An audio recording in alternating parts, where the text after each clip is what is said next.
malam hari ini belajar dari peristiwa yang dialami oleh orang yang dipilih oleh Tuhan. Nah, supaya saudara bisa mengucap syukur. Dulu saya selalu ditanya Tuhan begini pada waktu di dalam pengasingan 3 bulan. Tuhan bilang, Yusa, kamu mau kepingin seperti siapa? Nah, saya jadi ingat tadi nyanyian itu. Ubahkan aku hatiku putih seperti salju. Nah, itu lumayan. Tapi kalau ubahkan aku supaya aku seperti Yesus. Wah, Tuhan, anak-anakmu ini nekat. Sebab pada waktu saya ditanya sama Tuhan, Yusa, kamu kepengen seperti siapa? Waktu saya bilang, aku seperti engkau, kepengen seperti engkau. Tuhan ngomong apa? Kamu mau ndak mati seperti aku disalib? Duh Tuhan. Jadi kalau seperti engkau, ya bayarnya kayak engkau. Lu lah ya konsekuen, betul ndak? Hah? Loh, kamu mau kepengen barang yang bagus. Harganya yang menetapkan kamu atau Tuhan yang jual? Hah? Loh, yang punya barang atau kamu yang mau beli? Hah? Yang punya, betul enggak? Nah, yang punya dia, kamu seperti dia, mau seperti dia, kepengen barang kayak gitu. Lah Tuhan bilang, itu harganya segini. Nah terus kamu bilang apa? Ya murahin dong Tuhan. Nah yang separuh saja kalau boleh, betul enggak? Ya ini loh saudara. Waktu saya ditanya gitu, saya bilang, ya dah, enggak jadi. Lalu Tuhan bilang, lah terus kepengen seperti apa? Terus saya bilang, Musa. Nah, terus Tuhan bilang, Musa pada waktu dalam keadaan kesulitan, hatinya pahit. Dia akhirnya marah, jengkel, dan akhirnya tidak masuk Kanaan. Waduh, wah, tidak jadi deh. Terus apa? Tuhan bilang, Daud saja Daud. Terus Tuhan berkata, Daud jatuh dalam perzinaan. Dan akhirnya anak-anaknya membunuh dan berzina kakak adiknya. Waduh, ya enggak jadi dah. Milih, akhirnya Tuhan bilang, terus kayak apa? Aku terus akhirnya saya buntu jalan, saya bilang, "Udahlah, kamu yang pilihin." Bingung aku. Terus Tuhan bilang apa? Nah, harusnya begitu dong. Sebab aku yang lebih tahu daripada dirimu sendiri. Betul enggak? Hah? Loh, tadi nyanyi, kamu tanah liat dia. Lah kok tanah liatnya ngomel? Jangan jadi bejana ini, jadi cangkir saja. Loh, jadi vas yang bagus saja di istana. Loh, saudara ini mau kepengen jadi apa?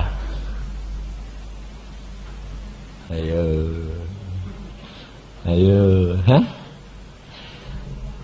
Saudara tahu Tuhan apa?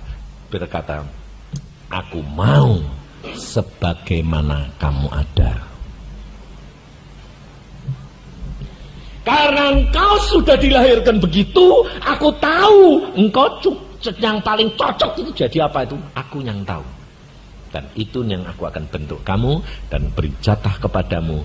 Dan kamu nanti di surga punya kedudukan seperti itu. Itu yang cocok. Oh gitu Tuhan. Ya. Ya mau. Nah jadi mau ya apapun.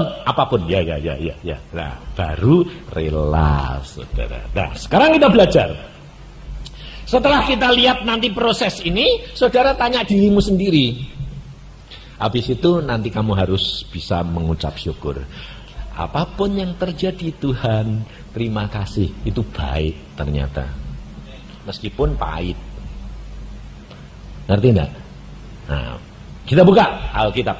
Di dalam Matius pasal yang ke-16.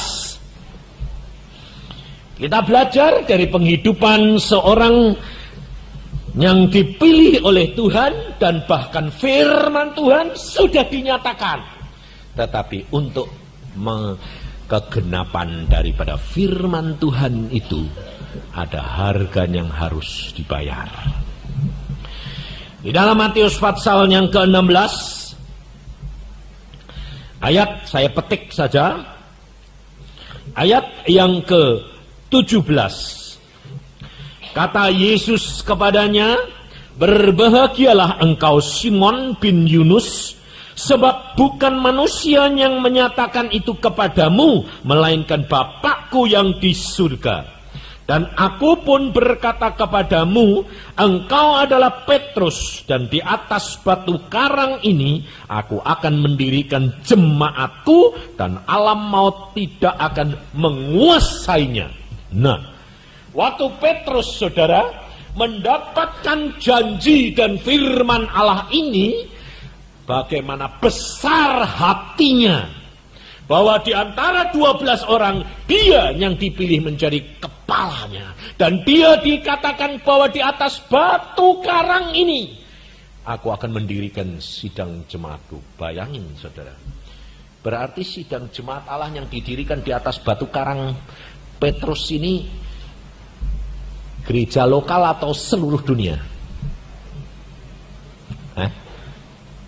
Ayo kita tanya. Dikatakan di sini, di atas batu karang ini aku akan mendirikan jemaatku. Berarti seluruh dunia enggak? Seluruh dunia. Wah, bangganya kayak apa? Sebab setiap orang, saudara, makanya saya selalu katakan, setiap orang harus sadar, setiap orang harus tahu dia dijadikan apa oleh Allah. Jangan ikut-ikutan. Setiap orang punya tugas dan setiap orang punya jatah sendiri. Jangan ikut-ikutan.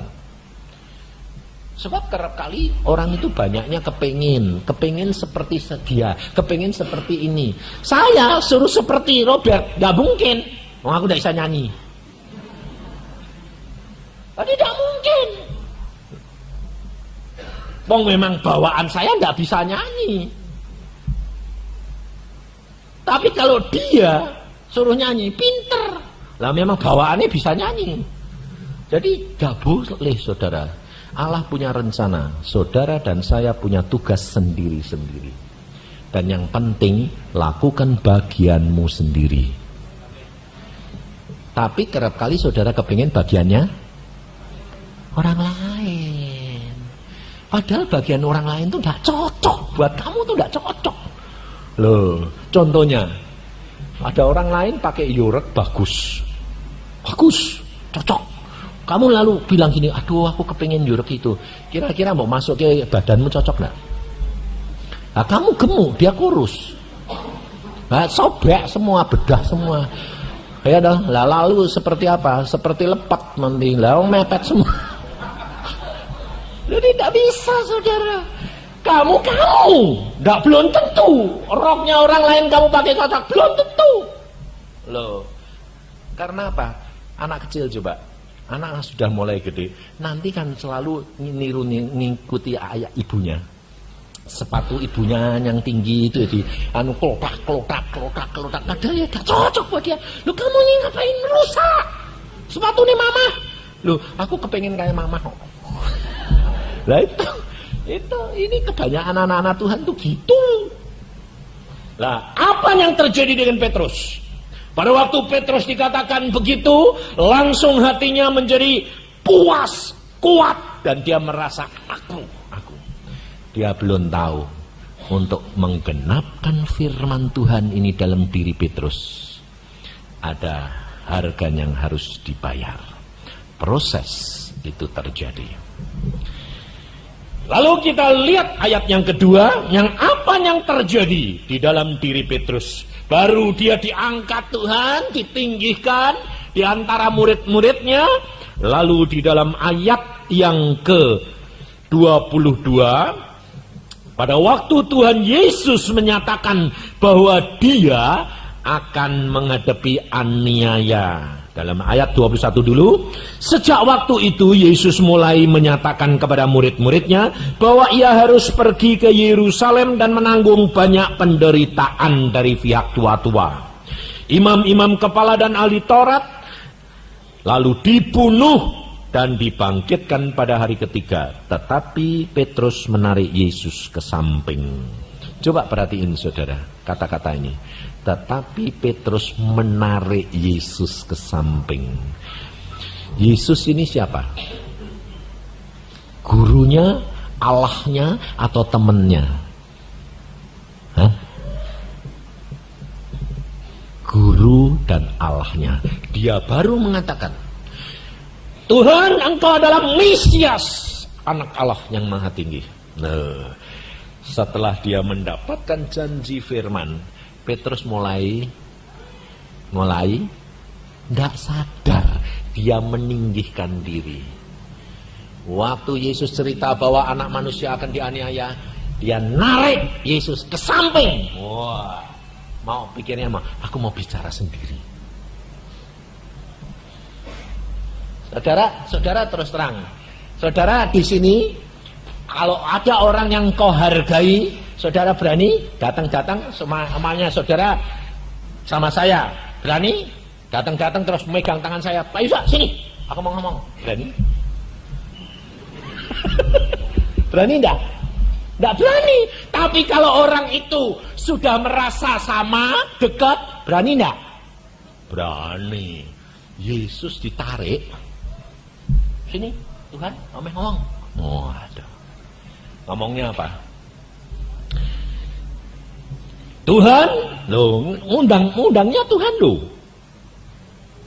Kiranya Allah menjauhkan hal itu sekali-kali takkan menimpa engkau. Wah, kayaknya dia bernubuat, kan? Makanya hati-hati saudara. Kalau engkau sudah mulai peka terhadap suara Tuhan, Tuhan bicara, Tuhan pakai, hati-hati. Sebab kadang-kadang kita enggak sadar, merasa dipakai. Tuhan, perkara itu tidak akan terjadi. Wah, langsung jawabannya Tuhan bikin syok, dia blek, dipukul.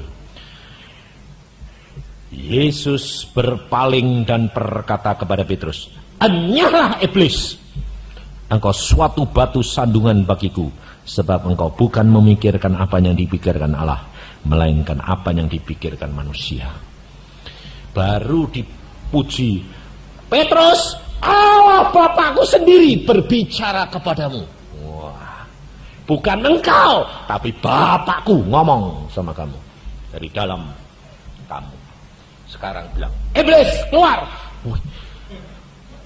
Saudara bagaimana coba? Coba kalau saudara umpamanya ini gembala di sini, lalu saudara dikatakan bahwa saudara ini punya karunia. Nah, karunia apa? Nubuatan. Karunia apa? Tuhan bicara, peka. Nah, saudara ngomong beberapa kali kepada gembala, gembala bilang, wah betul, cocok. Wah, Tuhan luar biasa pakai kamu. Terus satu saat dia dengar suara Tuhan, lalu ngomong, Pak Pendeta, Tuhan berkata kamu salah. Terus pendeta bilang, nabi palsu kamu. Kira-kira sudah. Setan itu yang ngomong. Aku tahu itu bukan Tuhan, setan. Kira-kira saudara langsung blek enggak? Hah? Saudara tahu ada seorang. Loh, ini fakta loh.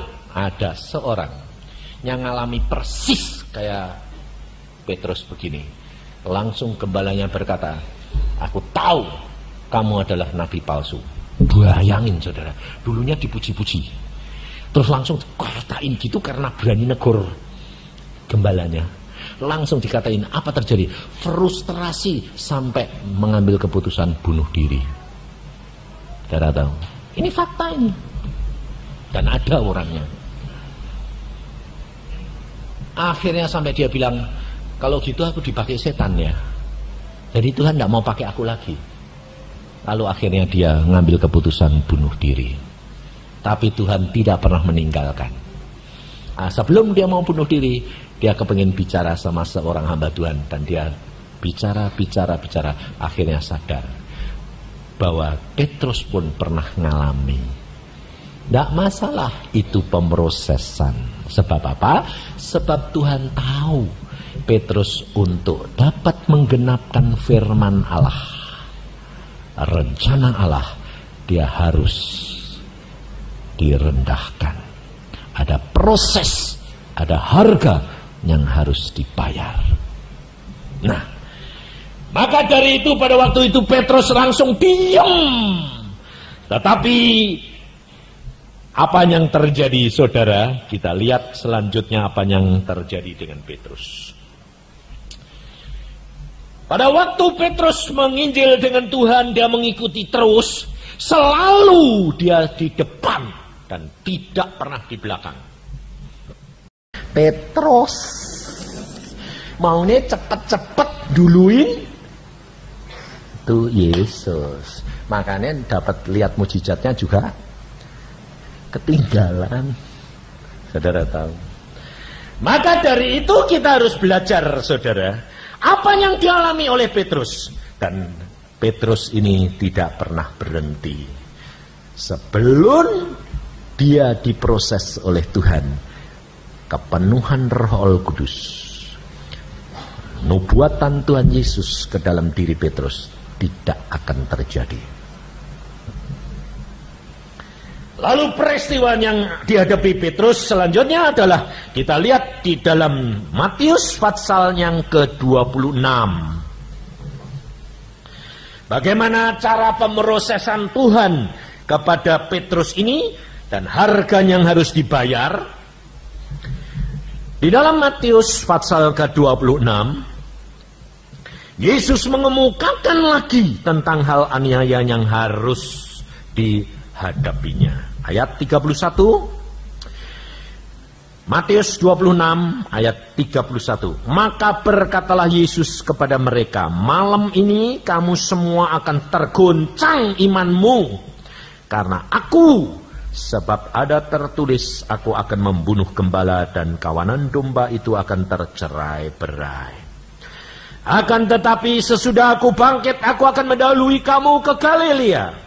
Petrus menjawabnya, biarpun mereka semua terguncang imannya karena engkau, aku sekali-kali tidak.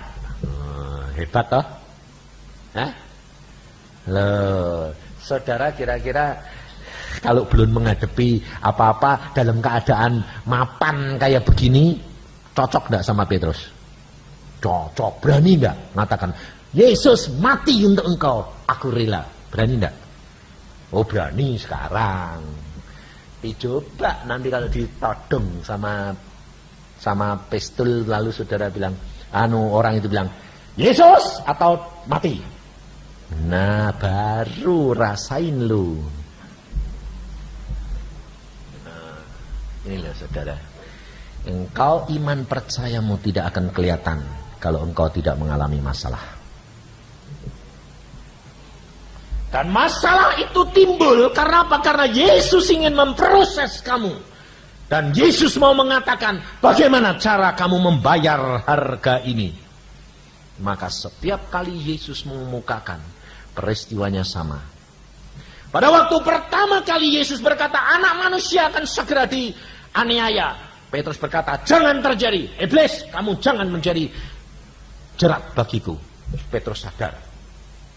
Oh, kalau gitu malah doa untuk jangan terjadi itu salah. Betul enggak? Saudara kerap kali ini Tuhan sedang proses. Ini Tuhan sedang proses. Ini sakit. Tuhan, jangan dong Tuhan. Gitu enggak? Hah? Ayo. Saudara kalau lihat anakmu mau diproses, kamu rela enggak? Sakit sedikit. Baru sakit sedikit, saudara sudah ribut dah. Tuhan sembuhin dong. Betul? Nah, lalu itu percaya enggak Allah sedang proses, kamu halangi Pak, kamu malah setuju? Ini loh saudara, kerap kali kita tuh ngatur Tuhan seperti Petrus. Saya kalau anak saya sakit, doa saya bagaimana? Saya tidak langsung bilang, Tuhan sembuhin, enggak. Tuhan, mengapa anakku sakit? Pasti dia berbuat dosa dan pasti engkau punya maksud yang baik. Prosesen sampai selesai. Nah, yang penting rencanamu terjadi. Amin. Nah, sebab rencana Tuhan itu baik apa jahat? Hah? Tapi harus melalui gitu, boleh enggak? Hah? Boleh enggak? Nah, kalau sudah boleh, lah kenapa kamu bilang sembuhin dong Tuhan? Nah, lalu nanti rencananya Tuhan itu kacau pada. Lah Tuhan dia kan bingung. Lu katanya minta bentuk aku Tuhan, ubah aku Tuhan. Lah aku mau ubah, sakit sedikit jangan Tuhan. Baru roti baru mau dibuat diulet-ulet, tepung sama garam sama ubah aku Tuhan, sama air diulet-ulet sama gula, diulet-ulet tuh sakit dah? Hah? Sakit diulet, digeblok-geblok lagi. Betul dah? Loh, bikin roti itu digeblok dah? Geblok, banting-banting dah? Sakit dah? Kalau enggak percaya coba banting-bantingan. Sakit dah. Lalu saudara bilang apa? Jangan dong Tuhan. Makanya zaman sekarang ada bikin roti tanpa bantingan. Loh, ada pak? Ada, zaman sekarang ada. Tapi rasanya sama roti zaman kuno enak mana? Oh, enak zaman kuno. Kenapa? Bantingan. Yang roti zaman sekarang sonder bantingan. Loh, sampai les bikin roti sonder banting. Wah. Ibu-ibu paling senang. Kenapa? Cocok. Dibanting-banting enggak capek, enggak sakit. Yesus tidak mau, saudara. Yesus mau kau nurut dia karena dia tahu yang terbaik untuk engkau dan saya. Saudara tak tahu, dia tahu. Maka dari itu Tuhan Yesus mengumumkan lagi, malam ini engkau akan terguncang imanmu. Karena ada tertulis. Sampai Tuhan sudah ngomong, ada tertulis. Gembala akan dipukul, dombanya lari cerai-berai. Petrus mesti ngotot, sudah tertulis. Masih bilang, biar semua tergoncang. Aku tidak. Berarti dia melawan firman enggak? Hah? Wong dikene domba-domba tercerai-berai. Tapi dia bilang, semua goncang, aku tidak. Langsung Tuhan Yesus ngomongnya timbal 2 kali lipat.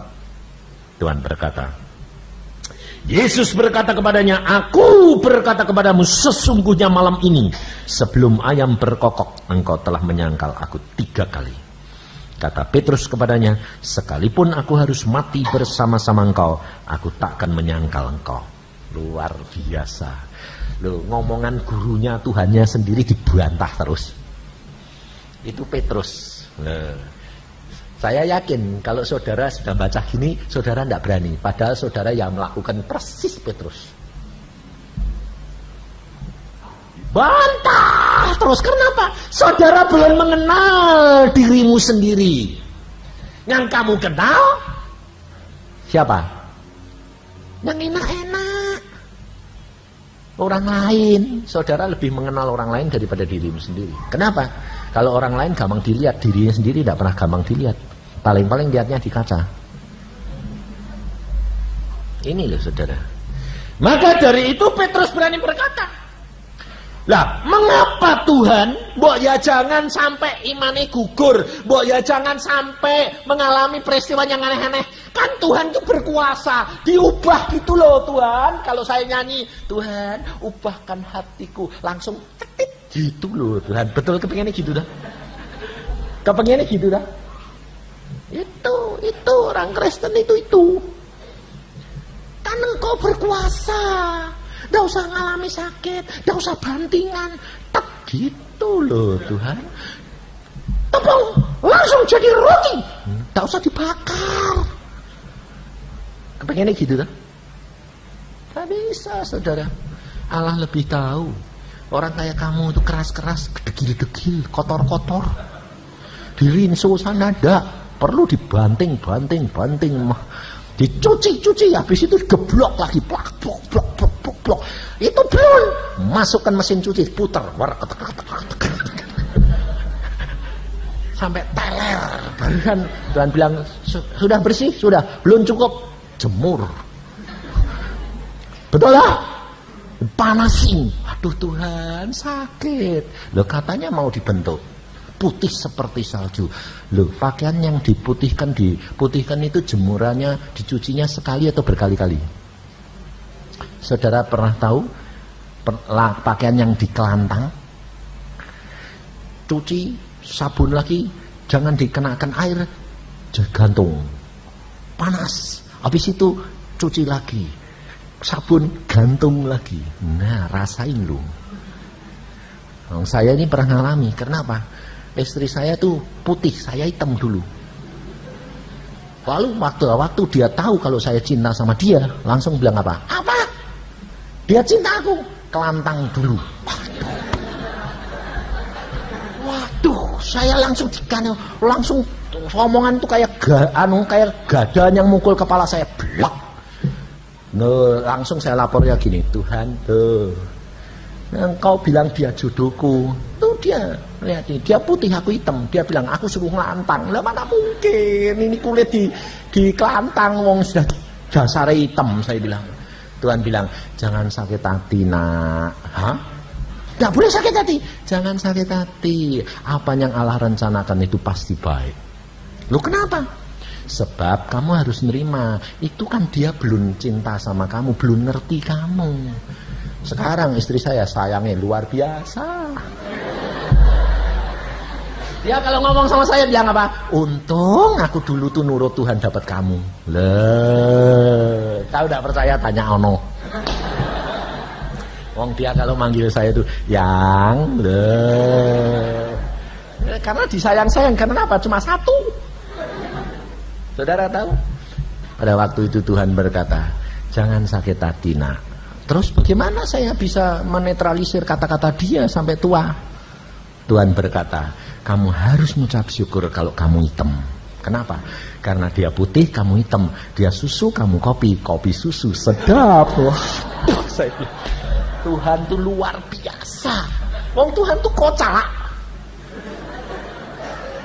Kalau kamu ini ketakutan sih, wah, Tuhan tuh luar biasa, humor. Sampai saya bilang, oh kok gitu Tuhan? Iya, kalau susu tok dah enak, kopi tok dah enak, kopi susu sedap. Nah, wah, langsung kalau saya dengar gitu saya bilang, cocok. Saya bilang, kenapa? Karena kopi susu sedap. Nah, asal ketemu saya bilang, jangan khawatir, kopi susu sedap. Akhirnya jadi istri saya. Loh, saudara tahu. Allah itu luar biasa. Nah, maka dari itu saudara perhatikan. Apa yang Tuhan Yesus katakan di dalam firman Tuhan, ada tertulis bahwa kawanan domba akan tercerai-berai. Ini firman berlaku untuk semua murid Yesus. Tetapi karena Petrus membanggakan diri dan menyatakan keberaniannya untuk melawan firman, maka Petrus mendapat firman tambahan. Dia berkata, hari ini, malam ini, sebelum ayam berkokok, engkau akan menyangkal aku 3 kali. Petrus berkata, tidak mungkin, mati pun aku berani. Kejadiannya Petrus nyangkal sungguhan enggak? Hah? Mengapa hal itu dibiarkan Tuhan terjadi? Sakitnya kayak apa, Petrus? Padahal dia sendiri tidak mau. Tapi mengapa hal itu harus terjadi? Karena Allah punya rencana di dalam hidupnya Petrus, dan Petrus tidak mungkin akan jadi baik dan firman Tuhan terlaksana tanpa mengalami penyangkalan diri terhadap gurunya. Jadi saudara tahu, hal itu direncanakan oleh siapa? Tuhan. Padahal yang paling tidak enak, dan Petrus malunya kayak apa? Wong dia di depan murid-murid bilang mati mau. Terus habis itu nyangkal. Bayangin saudara. dipermalukannya kayak apa? Saudara harus belajar. Kalau engkau sedang dipermalukan, engkau harus sadar bahwa gengsimu sedang dipotong. Nah, saudara malah ngomel atau malah ngucap syukur? Harusnya bilang, terima kasih Tuhan, ternyata aku ini kayak Petrus, mbok potongin sekarang biar gundul. Harus saudara belajar. Engkau harus kenali Allahmu, bahwa Dia tahu segala-galanya, setiap peristiwa yang terjadi dalam hidupmu baik. Dan ucap syukur, karena Allah mau menggenapkan rencananya dalam hidup saudara. Kegenapan Allah di dalam diri Rasul Petrus kita lihat di dalam Yohanes pasal yang ke-21. Sebab tanpa saudara belajar dari firman Tuhan, saudara tidak akan mengerti.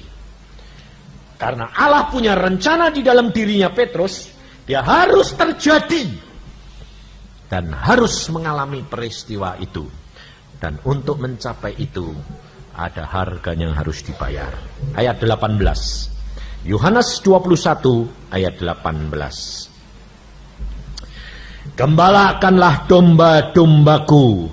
Aku berkata kepadamu, sesungguhnya ketika engkau masih muda, engkau mengikat pinggangmu sendiri. Perhatiin saudara, orang-orang Kristen yang masih muda, muda rohani maupun muda usia, pasti kehendaknya sendiri yang dilakukan.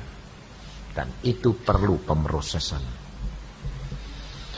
Sesungguhnya ketika engkau masih muda, engkau mengikat pinggangmu sendiri dan engkau berjalan kemana saja kau kehendaki. Tetapi jika engkau sudah menjadi tua, engkau akan mengulurkan tanganmu dan orang lain akan mengikat engkau dan membawa engkau ke tempat yang tidak kau kehendaki. Saudara, mulai sekarang harus sudah belajar. Bapak, kehendakmu yang terjadi, bukan kehendakku. Sebab waktunya sudah amat singkat. Kalau saudara nunggu sampai tua, tidak keburu. Kau harus mulai belajar sekarang. Kekristenanmu penuh penyerahan kepada Tuhan. Sebab kalau engkau tidak mau, dan Allah sudah punya rencana dalam hidupmu, kamu pun tetap dipaksakan akan masuk dalam pemrosesan dan penderitaan. Karena kita harus bayar harga ini, saudara.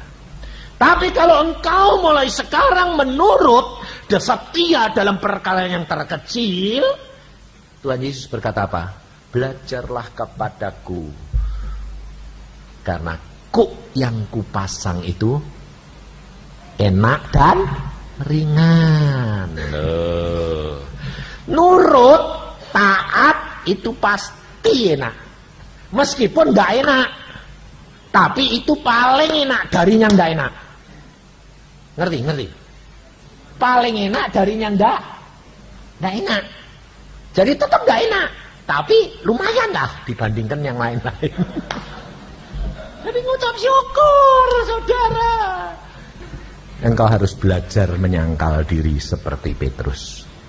Ada harga yang harus saudara dan bayar. Sehingga akhirnya pada waktu Tuhan Yesus pulang, Tuhan berkata, Roh Kudus akan meliputi, memenuhi.